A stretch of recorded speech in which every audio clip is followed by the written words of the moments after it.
इंसान को बचाने, पापों से छुड़ाने, मृतकों को जिलाने मेरा मसीह आया। परमेश्वर जिस रास्ते पर हमको चलाना चाहता है, आगे बढ़ाना चाहता है, हम उस रास्ते पर चल रहे हैं कि नहीं, इस बात पर आज हम गौर करेंगे और देखेंगे कि हम कहाँ हैं। परमेश्वर इस सभा में मुझे और आपको आशीषित करेगा।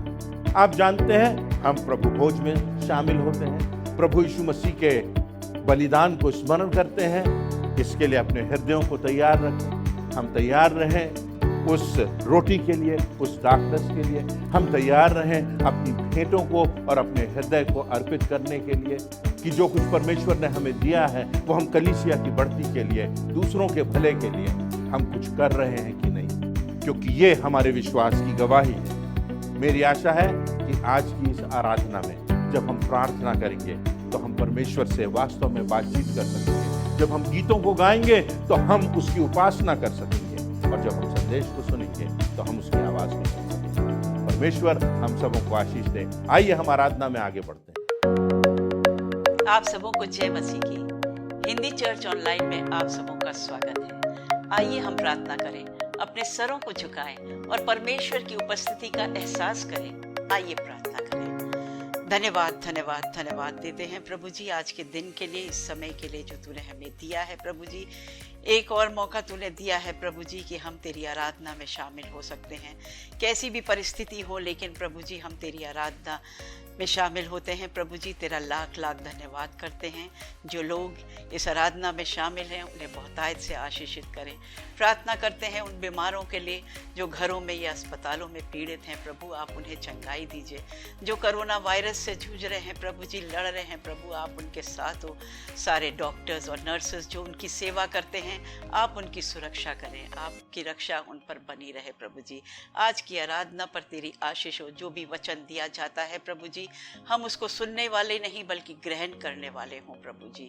पूरी आराधना पर तेरी आशीष चाहते हैं प्रभु यीशु के नाम में मांगते हैं, आमीन। आओ हम यहोवा के लिए ऊंचे स्वर से गाएं, अपने उद्धार की चट्टान का जय जयकार करें। हम धन्यवाद करते हुए उसके सन्मुख आएं और भजन गाते हुए उसका जय जयकार करें। तो आइए हम सब मिलकर जोश से, उत्साह से ताली बजाते हुए इन गीतों को गाएंगे।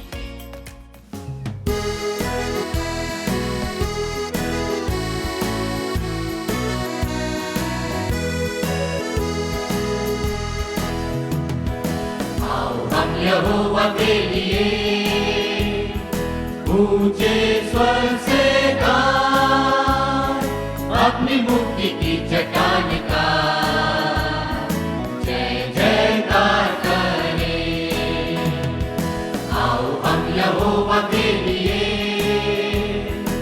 ऊंचे स्वर से गाएं, अपनी मुक्ति की चट्टान का जय जयकार करें। धन्यवाद करते हुए उसके सन्मुख आएं, धन्यवाद करते हुए उसके सन्मुख आएं, भजन गाते हुए उसका जय जयकार करें। आओ हम यहोवा के लिए ऊंचे स्वर से गाएं, अपनी मुक्ति की चट्टान का जय जयकार करें। क्योंकि वो हमारा परमेश्वर है, क्योंकि वो हमारा परमेश्वर है, और हम उसकी प्रजा, उसके हाथ की भेड़े हैं। आओ हम यहोवा के लिए ऊंचे स्वर से गाएं, अपनी मुक्ति की चट्टान का जय जयकार करें।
से हुआ सृजन,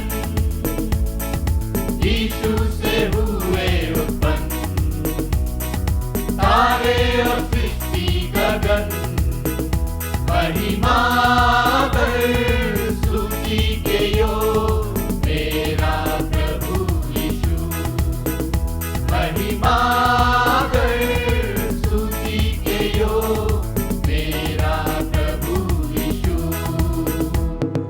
भजने के लिए सृजे गए हम, आते तेरे पास लाते हृदय हम, करते तेरी हम उपासना, साधना, आराधना, भजने के लिए।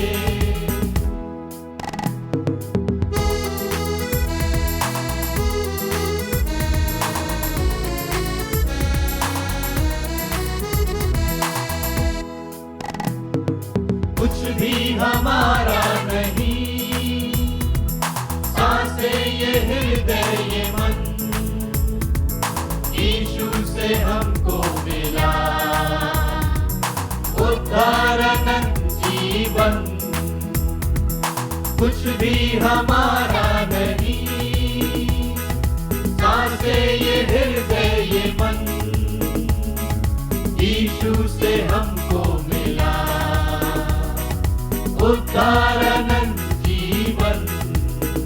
तेरी दया बनी रहे मेरे प्रभु यीशु, तेरी दया बनी रहे मेरे प्रभु यीशु। भजने के लिए सृजे गए हम, आते तेरे पास लाते हृदय हम, करते तेरी हम उपासना, साधना, आराधना, भजने के लिए, भजने के लिए, भजने के लिए।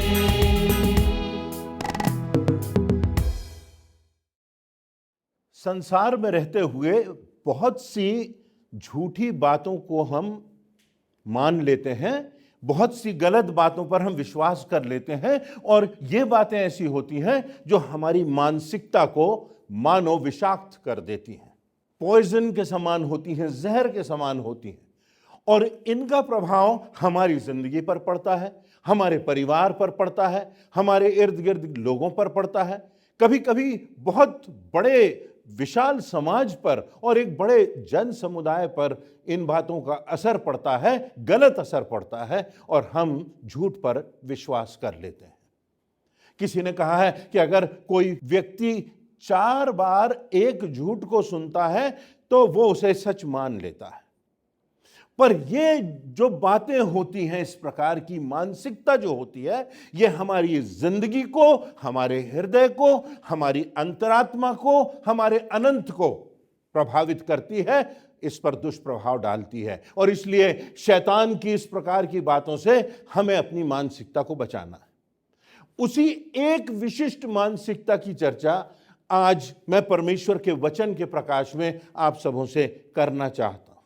अक्सर जिंदगी में हम ये सुनते रहते हैं, चाहे टेलीविजन की बात हो, चाहे गीतों की बात हो, चाहे भाषणों की बात हो, चाहे मुहावरों की बात हो, किस्मत की बात हम सुनते हैं।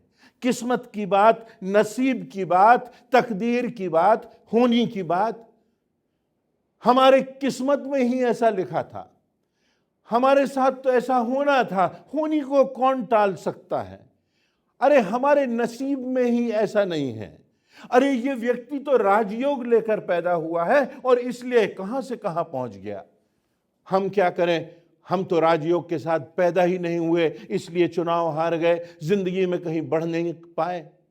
हमारी किस्मत ही फूटी है, हमारी किस्मत ही कुछ ऐसी थी कि दिल टूट गया। और ऐसे गीत भी हैं जिनको हम गाते हैं, पर इससे बड़ा झूठ और इससे बड़ा फरेब कोई दूसरा हो नहीं सकता। और मेरी प्रार्थना है कि आज परमेश्वर के वचन के प्रकाश में ऐसी मानसिकता को हम अपनी जिंदगी से, अपने मानस पटल से दूर कर देंगे। क्योंकि ये भाग्य की बात, ये नसीब की बात, ये किस्मत की बात हमारी मानसिकता में जहर फैलाते हैं। यदि तर्क की कसौटी पर ही इन्हें कसा जाए तो कुछ बातें हम बहुत शीघ्रता से देखेंगे। पहली बात, यदि हमारा सारा भरोसा केवल भाग्य पर है कि हम भाग्य, किसी विशिष्ट भाग्य को लेकर पैदा हुए हैं, जब हमारे रचनाकार ने हमको बनाया, जब सृष्टिकर्ता ने हमको बनाया, तो हमारे साथ हमारा भाग्य जुड़ा हुआ है, किस्मत उसने हमारी वैसी ही बना दी। तो अगर सब कुछ पहले से ही जिसने हमको बनाया, जिस परमेश्वर ने, जिस सृष्टिकर्ता ने, जिस क्रिएटर ने हमको बनाया, उसने पहले से ही लिख दिया कि हमारी जिंदगी में क्या होना है, क्या नहीं होना है, क्या हम पाएंगे, क्या हम नहीं पाएंगे, कहां तक हम पहुंच पाएंगे। तो फिर अगर परमेश्वर ने, हमारे सृष्टिकर्ता ने हमारी किस्मत भी लिख दी है, तो फिर उस परमेश्वर को, उस ईश्वर को हमें दंड देने का कोई अधिकार नहीं। फिर न्याय की बात कहीं नहीं आती, दंड देने की बात कहीं नहीं आती। तो अगर वही परमेश्वर, हमको रचने वाला, हमारी माता के गर्भ में हमको जिंदगी देने वाला, वही परमेश्वर हमारा निर्माता है, वही हमारा लेखक है, वही हमारा निर्देशक है, उसी की इच्छा से सब कुछ होता है, तो फिर उसको इस बात का अधिकार नहीं कि वो हमारा न्याय करे, और उसको इस बात का भी अधिकार नहीं कि वो हमको दंड दे। दूसरी बात, अगर व्यक्ति की किस्मत ही सब कुछ है, अगर पहले से सब कुछ तय है, अगर सृष्टिकर्ता ने सब कुछ नसीब में लिख दिया है, तो फिर संविधान की क्या जरूरत है? फिर कोई दूसरा कौन होता है बताने वाला कि यह बात सही है, यह बात गलत है, तुमको ऐसा करना चाहिए, तुमको वैसा करना चाहिए? फिर दंड देने की प्रक्रिया ही गलत है। अरे हमारी किस्मत में तो चोरी करना ही लिखा था, तो तुम कौन होते हो हमको दंड देने वाले? क्या तुम परमेश्वर से भी बड़े हो गए? फिर शासन की क्या आवश्यकता है? फिर प्रशासन की क्या आवश्यकता है? फिर किसी भी प्रकार के नियंत्रण की क्या आवश्यकता है? कौन होता है दंड देने वाला? क्योंकि हमारे किस्मत में तो परमेश्वर ने यही लिख दिया था। तीसरी बात, तर्क की दृष्टि से ही, यदि किस्मत ही सब कुछ है, तो फिर अच्छे, बुरे, उचित, अनुचित में हम अंतर कैसे कर सकते हैं? फिर अगर हमने कुटिलता की, अगर हमने भ्रष्टाचार किया, अगर हम व्यभिचारी हैं, अगर हम फरेबी हैं, अगर हमने धोखाधड़ी की है, तो ये बीज तो हमको पहले से हमारे रचनाकार ने बो दिए, ये बीज तो हमारे पहले से डाल दिए गए। हमें तो ऐसा ही होना था, क्योंकि हमारी जिंदगी में यही लिखा हुआ है। फिर हमें उपचार कराने की भी क्या जरूरत है? अगर हमारी किस्मत में ही रोगी होना लिखा है, अगर हमारी किस्मत में ही कोई बीमारी या विपदा का सामना करना लिखा है, तो हमें फिर कुछ करने की जरूरत नहीं। अगर हमें रोजगार नहीं मिल रहा है, हम बेरोजगार हैं, तो हमारी किस्मत में ही बेरोजगारी लिखी हुई थी। जो मुद्दे की बात है वो ये कि जो किस्मत की बात करते हैं, जो नसीब की बात करते हैं, जो भाग्य की बात करते हैं, वो वास्तव में परमेश्वर के विरोध में उठा हुआ हाथ है, वो परमेश्वर की व्यवस्था के विरोध में की गई बात है। इसके लिए परमेश्वर के वचन में हमको देखना है कि हम अपने चिंतन को कैसे सुधारें, अपने चिंतन में जो यह व्याधि आ गई है, इसको कैसे दूर करें। अगर परमेश्वर ने हमको बनाया है, अगर परमेश्वर ने हमको माता के गर्भ में जिंदगी दी है, यदि परमेश्वर ने हमको इस संसार में भेजा है, तो हमको यह देखना है कि हमें अपनी जिंदगी में आगे बढ़ना है। हमको अतीत की चोटों की ओर देखकर, उनमें उलझकर अपने अतीत में उलझे नहीं रहना है, रोते नहीं रहना है कि हमारी किस्मत में ही ऐसा लिखा था, हमारे नसीब में ही ऐसा लिखा था, हमारा अतीत ही ऐसा है। सभोपदेशक की पुस्तक के 7वें अध्याय की 10वीं आयत में लिखा है, यह ना कहना बीते दिन इससे क्यों उत्तम थे? क्योंकि यह तू बुद्धिमानी से नहीं पूछता। यह प्रश्न जो तू कर रहा है, यह बात जो तू कर रहा है कि बीते हुए दिन अच्छे थे, आज के दिन बुरे हैं, यह बुद्धिमानी की बात नहीं है। परमेश्वर ने तुझे शक्ति दी है, परमेश्वर ने तुझे अवसर दिया है, परमेश्वर ने तुझे स्रोत दिए हैं, परमेश्वर ने तेरे सामने द्वार खोल दिए हैं, परमेश्वर ने तुझे इस योग्य बनाया है कि तू दूसरों का भला करे। इसलिए यह ना कहना कि बीते दिन उत्तम थे, ये तो दिन ही बुरे हैं, आज के दिन ही खराब हैं, क्योंकि यह बुद्धिमानी की बात नहीं होगी। जो कुछ करना है परिश्रम से करो, अपनी जिंदगी में मेहनत करें, क्योंकि परमेश्वर ने हमको परिश्रम करने के लिए बुलाया है। कुलुस्सियों की पुस्तक उसका 3 अध्याय उसकी 23वीं आयत में लिखा है, इसलिए जो कुछ करते हो मन से करो, यह समझकर कि मनुष्यों के लिए नहीं परंतु प्रभु के लिए करते हो। यह काम जो कर रहे हो तुम, यह सोच के करो कि तुम प्रभु के लिए करते हो, और जब तुम प्रभु के लिए करते हो तो तुम सर्वोत्कृष्ट करोगे, तुम पूरे परिश्रम से करोगे। 2 थिस्सलुनीकियों उसके 3 अध्याय की 10वीं आयत में लिखा है, यदि कोई काम करना ना चाहे तो खाने भी ना पाए। बाइबल का ये एक सिद्धांत है कि जो आलसी व्यक्ति है वो खाने भी ना पाए। अरे परमेश्वर ने तुमको योग्यता दी है, समय दिया है, अवसर दिया है, आगे बढ़ो, कुछ करो। और अगर तुम आलसी बन के पड़े रहना चाहते हो तो वास्तव में तुम्हें खाने का भी हक नहीं है। नीति वचन उसके 14वें अध्याय की 23वीं आयत में लिखा है, परिश्रम से सदा लाभ होता है परंतु बकवाद से केवल घटती होती है। परिश्रम करो, आगे बढ़ो, आगे बढ़ना है, परिश्रम करना है। इसके लिए परमेश्वर ने तुम्हें बुलाया है। भविष्य की ओर देखो, अतीत को मत कोसो, अतीत में बंधे मत रहो। जो बीत गया वो बीत गया, उसको जाने दो। एक पापनी स्त्री को लोग लाते हैं, यूहन्ना रचित सुसमाचार उसके 8वें अध्याय में उसका वर्णन है, और उस पर पथरवाह करने के लिए प्रभु यीशु मसीह से बातचीत करते हैं, वार्तालाप करते हैं। कहते हैं व्यवस्था में तो लिखा था कि यदि कोई स्त्री व्यभिचार में पकड़ी जाए तो उस पर पथरवाह करो। और तब आगे की घटना हम जानते हैं। प्रभु यीशु मसीह कहते हैं पहला पत्थर वो उठाए जिसने कभी पाप ना किया हो, और तब लोग चले जाते हैं और उस पापनी व्यभिचारिणी स्त्री से प्रभु यीशु मसीह एक बहुत प्रमुख बात कहते हैं, जा अब पाप ना करना, अतीत को छोड़, भविष्य की ओर देख, अवसर की ओर देख, संभावना की ओर देख, नई जिंदगी की तरफ देख। प्रभु यीशु मसीह से तेरा मिलन हुआ है, प्रभु यीशु मसीह ने तुझे बचाया है, जा अब पाप ना करना। लूका रचित सुसमाचार उसके 19वें अध्याय में जक्कई का वर्णन है, जो कि एक भ्रष्ट अधिकारी था। प्रभु यीशु मसीह से जब उसकी मुलाकात होती है, प्रभु यीशु मसीह उसके घर जाते हैं, उसके साथ भोजन करते हैं और उससे बातचीत करते हैं, और जक्कई को एहसास होता है कि अतीत में जो कुछ भी उसने किया वो सब गलत था। उसने लोगों का शोषण किया, वो गलत था। उसने नियमों को तोड़ा, वो गलत था। और जब वो प्रभु यीशु मसीह से उसका मिलन होता है तो ये सारी बातें टूट जाती हैं, ये सारी बातें छूट जाती हैं। और तब प्रभु यीशु मसीह कहते हैं, आज इस घर में उद्धार आया है।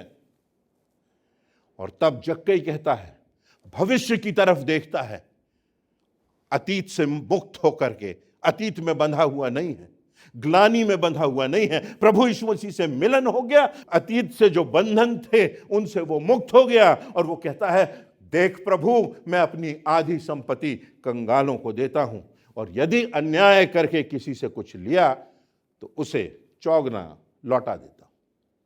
अतीत से बंधे हुए नहीं, भविष्य की ओर हमको बढ़ना है, हमको जिंदगी में बेहतर करना है, हमको जिंदगी में प्रभु यीशु मसीह के रास्ते पर बस आगे बढ़ते जाना है।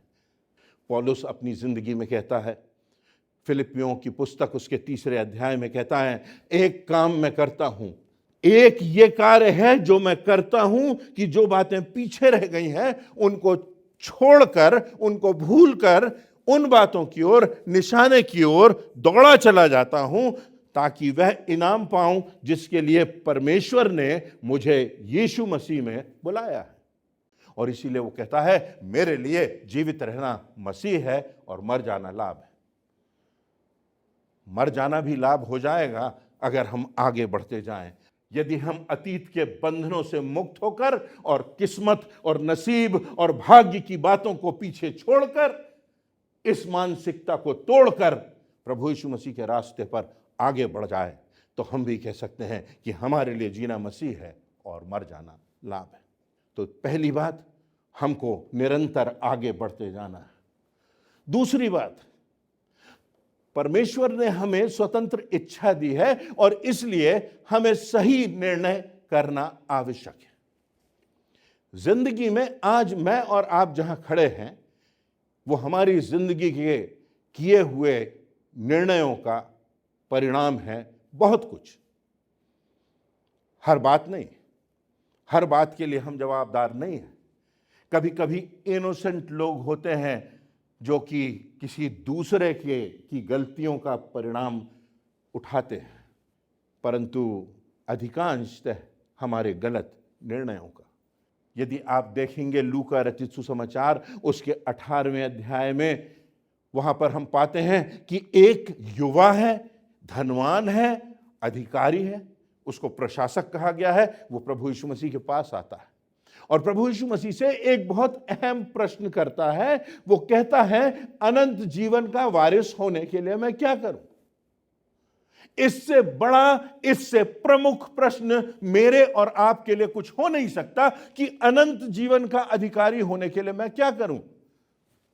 प्रभु यीशु मसीह चाहता है कि प्रभु यीशु मसीह उसकी जिंदगी में प्राथमिक हो, परमेश्वर के मूल्यों का स्थान उसकी जिंदगी में बुनियादी हो। और इसलिए प्रभु यीशु मसीह उससे कहते हैं कि जा, जो कुछ तेरे पास है सब बेचकर कंगालों को दे दे और फिर मेरे पीछे हो ले, तुझे स्वर्ग में बड़ा धन मिलेगा। और तब लिखा हुआ है, बहुत उदास हुआ और लौट गया। किसी ने इंग्लिश में लिखा है, a person even whom Jesus could not convert, क्योंकि उसके लिए सब कुछ धन था। उसका जो निर्णय का प्रमुख कारक था वो धन था। जिंदगी में हमको परमेश्वर ने स्वतंत्र इच्छा दी है। हमको रोबोट के समान नहीं बनाया है कि हम जैसा परमेश्वर जिधर ले जाए हम एक निर्जीव रोबोट के समान इधर उधर चलते रहे। नहीं, परमेश्वर चाहता है कि हम अपने निर्णय से, अपनी इच्छा से, अपने दिल की गहराइयों से उससे प्रेम रखें। एक रोबोट के समान कंट्रोल करते हुए उसके चरणों में झुक गए तो उसका कोई असर नहीं, उसका कोई मतलब नहीं। और इसलिए एक खतरा भी है स्वतंत्र इच्छा के साथ कि हम गलत निर्णय करके अपनी आत्मा का विनाश कर सकते हैं, गलत दिशा में जा सकते हैं। तो परमेश्वर ने हमको स्वतंत्र इच्छा दी है। हम किसी भी प्रकार अपनी तकदीर से, अपने भाग्य से बंधे हुए नहीं हैं। हमको सही समय पर सही निर्णय करना है। व्यवस्था विवरण की पुस्तक उसके 10वें अध्याय की 19वीं आयत में परमेश्वर कहता है, मैं आज आकाश और पृथ्वी को तुम्हारे सामने इस बात की साक्षी बनाता हूं कि मैंने जीवन और मरण, आशीष और शाप तुम्हारे आगे रखा है। इसलिए तू जीवन को ही अपना ले कि तू और तेरा वंश दोनों जीवित रहे। परमेश्वर ने रख दिया है सामने, तुम्हें चयन करना है। आशीष भी है, शाप भी है, जीवन भी है, मरण भी है। किस राह पर तुम चलोगे? शाप की राह पर, मरण की राह पर, आत्मा के विनाश की राह पर, कि जीवन की राह पर, कि आशीष की राह पर, कि परमेश्वर की राह पर? यह हमारा निर्णय है, यह भाग्य की बात नहीं है। लूका रचित सुसमाचार उसके 12वें अध्याय की 57वीं आयत में प्रभु यीशु मसीह लोगों की चर्चा सुन रहे हैं, लोगों को देख रहे हैं, और तब वो सोचते हैं कि इतना सब तो तुमने मेरी जिंदगी में देख लिया है, इतने सब आश्चर्य कर्म तो तुमने देख लिए हैं, इतने सब उपदेश तो तुमने सुन लिए हैं। और तब प्रभु यीशु मसीह कहते हैं, और तुम आप ही निर्णय क्यों नहीं कर लेते कि उचित क्या है? तुमने देखा है, तुमने सुना है, परमेश्वर ने तुमको स्वतंत्र इच्छा दी है, परमेश्वर ने तुमको विवेक दिया है, परमेश्वर ने तुमको सोचने और समझने की क्षमता दी है। इसलिए तुम आप ही निर्णय क्यों नहीं कर लेते कि उचित क्या है? और तीसरी बात जो बहुत आवश्यक है हमको सीखना, कई बार हम ये बात सीख नहीं पाते, हमारी मानसिकता बदल जाती है और हम अपने भाग्य को पे और अपनी तकदीर को का नाम लेकर के और अपने नसीब के बारे में कहते हुए कोसते रहते हैं कि मेरी तकदीर में तो ये था ही नहीं, मेरे नसीब में तो था ही नहीं। परंतु जो तीसरी बात है वो ये कि जिंदगी में हम अपनी जिम्मेदारियों को स्वीकार करें। अगर हमने गलत किया है तो कहें हाँ हमने गलत किया है और हम इससे पछताव करना चाहते हैं और हम सही राह पर आना चाहते हैं। हम कई बार इसलिए पछताव नहीं कर पाते क्योंकि हम अपनी गलतियों की, अपनी कमजोरियों की, अपनी खामियों की जिम्मेदारी नहीं लेते, दूसरों की ओर इंगित करते हैं, दूसरों को दोषी ठहराते हैं, अपने अतीत को, कभी अपने माता पिता को, कभी जिस परिवेश में हम बढ़े पले, कभी अपने भाग्य को कोसते हैं और अपनी जिम्मेदारी नहीं लेते।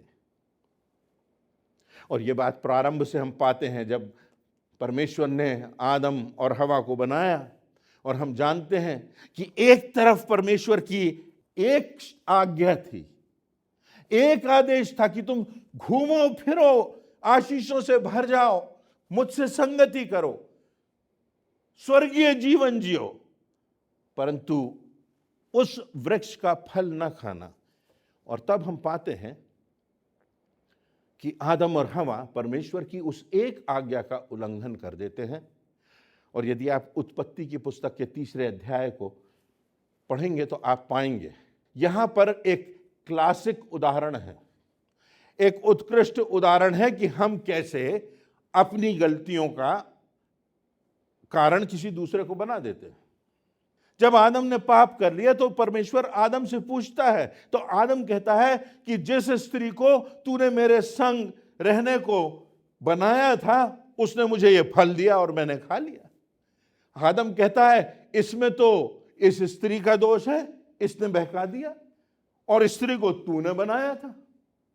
तो एक प्रकार से आदम कह रहा है तूने बनाया, इस स्त्री ने बहका दिया, मेरी जिम्मेदारी नहीं है। अपनी जिम्मेदारी नहीं ले रहा है वो कि उसने फल खाया, उसने परमेश्वर की आज्ञा को तोड़ा। फिर उसके बाद हम पाते परमेश्वर स्त्री से कहता है तूने ये क्या किया। स्त्री का जवाब भी बड़ा रोचक। स्त्री कहती है कि सर्प ने मुझे बहका दिया, सर्प ने बहका दिया।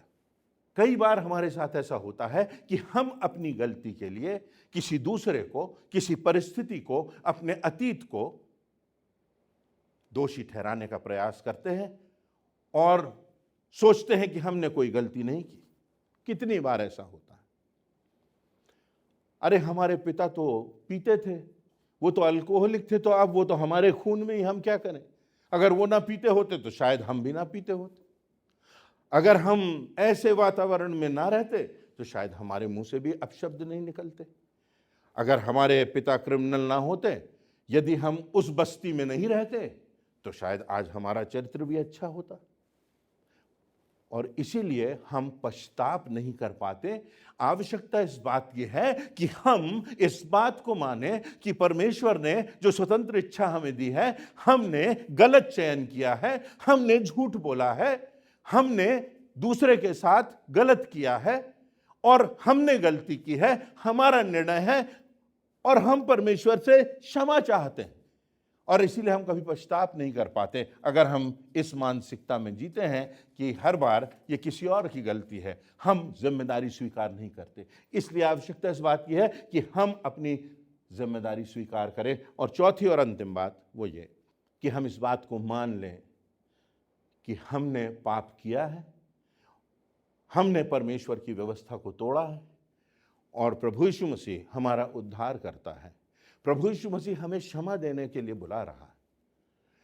और इस बात का एहसास हमारी जिंदगी में हो जाए, अपनी जिंदगी में जो गलतियां हमने की हैं, जिन बुराइयों के साथ हम जी रहे हैं, जो हमारी जिंदगी में कहीं हमारे अंधेरे दिल के कोनों में जो पाप पल रहे हैं, हम मान क्यों नहीं लेते। हमने गलती की है, हमारा गलत निर्णय है, हम परमेश्वर की निकटता में आते हैं, उस क्रूस की ओर देखते हैं, प्रभु यीशु मसीह के बहते हुए लहू की ओर देखते हैं, उस कीमत को जो हमें चुकाना थी, प्रभु यीशु मसीह ने अपना रक्त बहाकर, अपने आप को बलिदान करके उन पापों की कीमत चुका दी जो मैंने और आपने किए हैं। लूका रचित सुसमाचार के 15वें अध्याय में उड़ाऊ पुत्र का वृतांत मिलता है, जहाँ पर हम जानते हैं कि किस प्रकार बेटा अपने पिता की, अपने हक की संपत्ति पिता से लेकर के चला जाता है। और फिर आगे हम पाते हैं कि उसकी दुर्दशा हो जाती है। जिसे वो अपने मित्र समझता है वो छोड़ करके चले जाते हैं।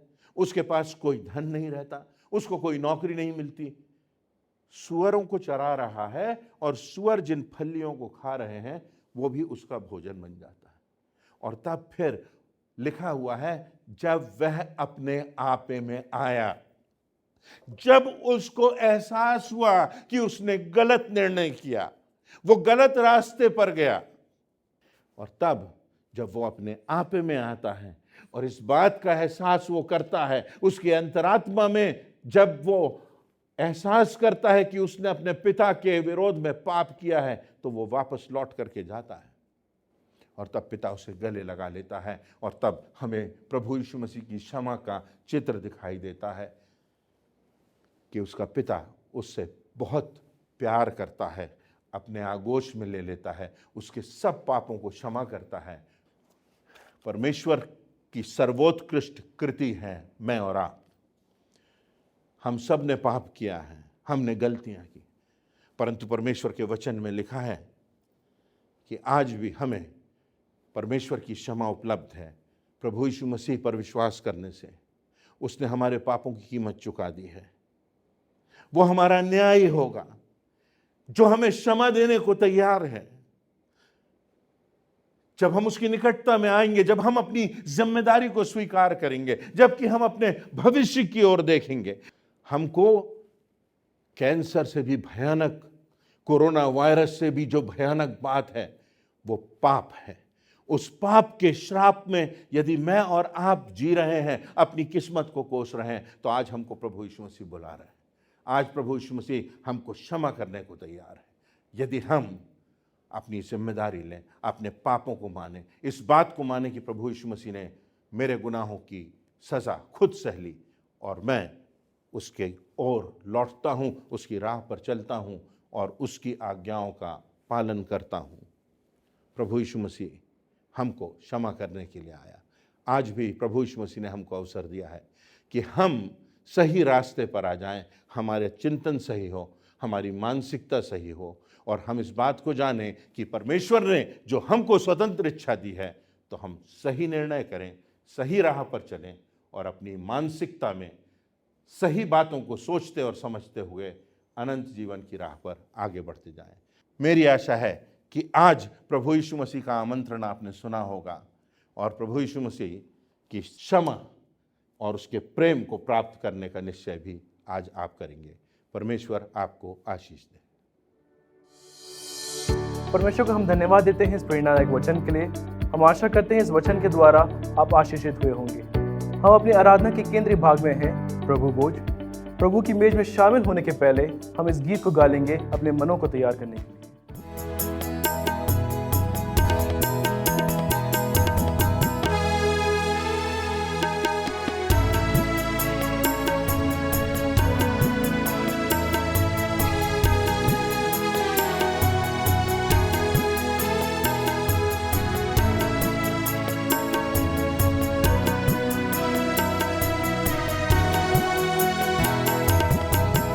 उसके पास तू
क्रूस की मैं ने बड़ाई करूँगा, जब तक मैं आनंद को पार न पहुँचूँगा। तेरी दया क्रूस के पास सदा मुझे रखे और सदा मेरे ऊपर उसकी छाया रहे। क्रूस की मैं ने बड़ाई करूँगा, जब तक मैं आनंद को पार न पहुँचूँगा। क्रूस के पास मैं ठहरूँगा, मेरे भरोसा रखे, जब तक मैं ना देखूँगा हर्ष को तेरे घर की। क्रूस की मैं ने बड़ाई करूँगा, जब तक मैं आनंद को पार न पहुँचूँगा।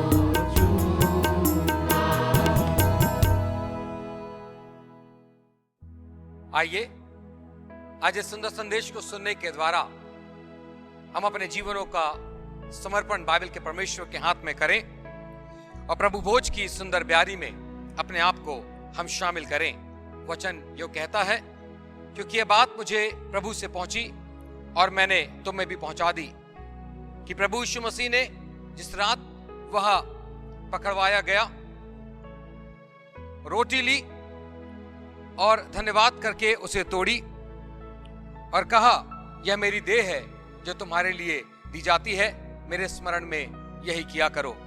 इसी प्रकार उसने ब्यारी के पीछे कटोरा भी लिया और कहा, यह कटोरा मेरे उस लहू में जो तुम्हारे लिए बहाया जाता है नई वाचा है, इसे लो और पियो और अपने जीवनों का अर्पण प्रभु परमेश्वर के सामने करो।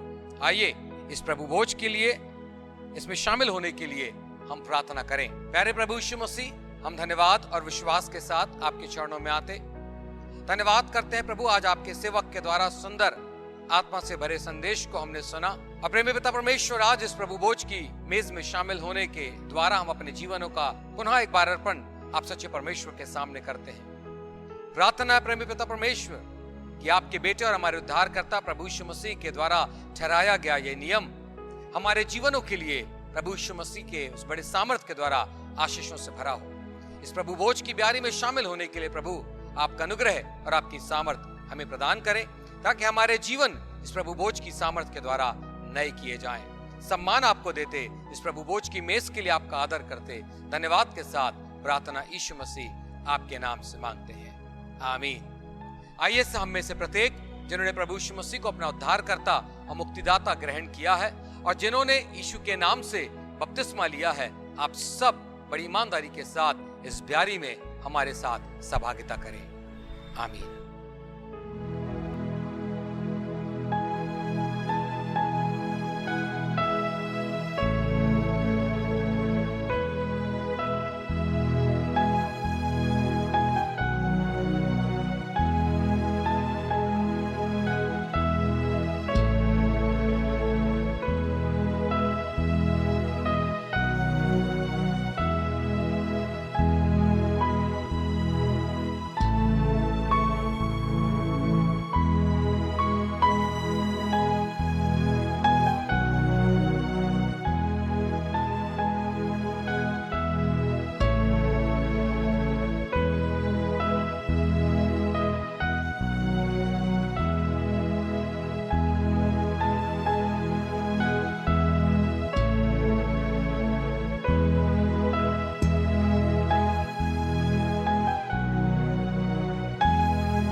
हम अंतिम प्रार्थना में जाने के पहले हिंदी चर्च ऑनलाइन की आराधना से संबंधित सूचना सुन लेंगे। हम परमेश्वर को एक बार फिर से धन्यवाद देते हैं कि हिंदी चर्च ऑनलाइन की इस सभा ने लाखों लोगों को आशीषित किया है। बहुत से देशों तक परमेश्वर का वचन पहुंचने लगा है और 5 लाख से ज्यादा लोग इस सभा में भाग लेते हैं। हम परमेश्वर को सारी महिमा और सारा आदर देते हैं और हम आपको ये बताना चाहते हैं कि चाहे लॉकडाउन की परिस्थिति हो, चाहे कैसी भी परिस्थिति हो, चाहे सामान्य परिस्थिति हो, चाहे विषमताओं से भरी परिस्थिति हो, ये हिंदी चर्च ऑनलाइन की सर्विस जारी रहेगी। क्योंकि ऐसा नहीं है कि आप इसको एक निश्चित समय ही देखें। आप रविवार की सुबह 10 बजे से लेकर उसके बाद कभी भी आप इस सर्विस को देख सकते हैं। इसके प्रारंभ से इसका भाग बन सकते हैं। अपने परिवार के साथ इसमें परमेश्वर की आशीषों का अनुभव कर सकते हैं। परमेश्वर आप सबों को आशीष।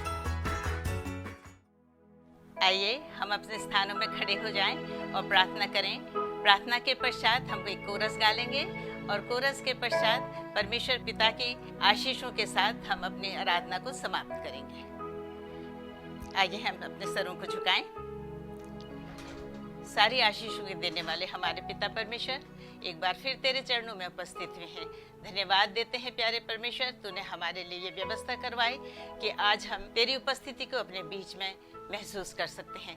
धन्यवाद प्यारे पिता परमेश्वर, इस व्यवस्था को अंजाम देने वालों के लिए धन्यवाद देते हैं। आज की सर्विस के लिए, आज के जो भी गाने हमने गाए हैं, जो भी वचन पढ़ा गया और जो वचन का बीज हमारे मनों में बोया गया, प्यारे परमेश्वर उसको आशीषित करना, वो फलवंत हो और बहुतों को उन फलों के द्वारा आशीष मिल सके।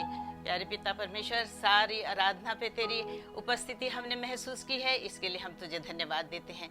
धन्यवाद देते हैं जो अपने अपने स्थानों से देख रहे हैं प्यारे पिता परमेश्वर, आराधना में शामिल हो रहे हैं, उन सबको आशीषित करना। धन्यवाद देते हैं प्यारे प्रभु, तूने अभी तक हम सबको सुरक्षित रखा है और इस महामारी के दौर में भी तू हमारे साथ रहा है, हमारी अगुवाई करी है प्यारे पिता परमेश्वर।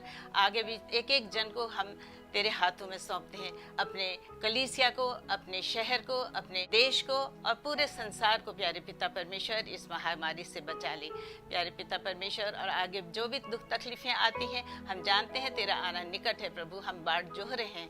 हमको ऐसी शक्ति दे कि हम तेरे आने का इंतजार करते रहें और अपने आप को उसके लिए तैयार कर सकें। सारी बातों में, सारी आराधना में एक बार फिर तुझे धन्यवाद के साथ आशीष चाहते हुए इस दुआ को तेरे प्यारे बेटे हमारे मुक्तिदाता प्रभु यीशु मसीह के नाम से मांगती हूँ, सुनो ग्रहण कर, आमीन। पवित्र आत्मा, पवित्र आत्मा, मुझे ले चल मसीह के चरणों में, पवित्र आत्मा। आइए हम आशीष ग्रहण करें। अब हमारे परमेश्वर पिता का प्रेम, प्रभु यीशु मसीह का अनुग्रह और पवित्र आत्मा की शांति और सहभागिता हम सब विश्वासियों पर अब से लेकर अनंत तक होती रहे, आमीन।